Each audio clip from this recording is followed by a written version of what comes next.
वार्तांकन रोखठोक बातमी। एप्रिल ते जून या 3 महिन्यांचे रेशन धान्य एप्रिलमध्येच वाटप करण्याच्या सूचना रेशन दुकानदारांना करण्यात आल्या आहेत।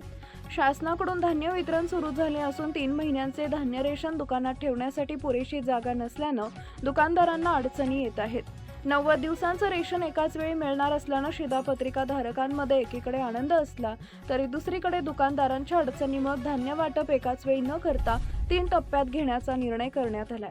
पहिल्या 10 दिवसात एका महिन्याचं धान्य वाटप प्रक्रिया पूर्ण करावी, दुसऱ्या टप्प्यात पुन्हा 10 दिवस तसेच तिसऱ्या टप्प्यातही 10 दिवसांचं उद्दिष्ट ठेवून अवघ्या 30 दिवसात 90 दिवसांचं धान्य वाटप करण्याच्या सूचना पुरवठा विभागानं शहर व ग्रामीण भागातील रेशन दुकानदारांना दिल्या। रेशन कार्ड धारकांसाठी सरकारनं दिलासादायक निर्णय घेतला। त्यानुसार एप्रिल महिन्यात अंत्योदय व प्राधान्य गटातील लाभार्थ्यांना तिप्पट धान्य देण्याचा निर्णय घेण्यात आलाय। त्यामुळे या दोन्ही गटातील लाभार्थ्यांना एप्रिल, मे व जून महिन्यातील धान्याचं वाटप एप्रिलमध्येच करण्यात येणार आहे। एप्रिल ते जून या 3 महिन्यांचे रेशन धान्य एप्रिलमध्येच वाटप करण्याच्या सूचना रेशन दुकानदारांना दिल्या आहेत। महाराष्ट्रातील महत्त्वाच्या आणि ताज्या बातम्या पाहण्यासाठी आमच्या जय हो न्यूज चॅनलला सबस्क्राईब करा आणि बेल आयकॉन प्रेस करा।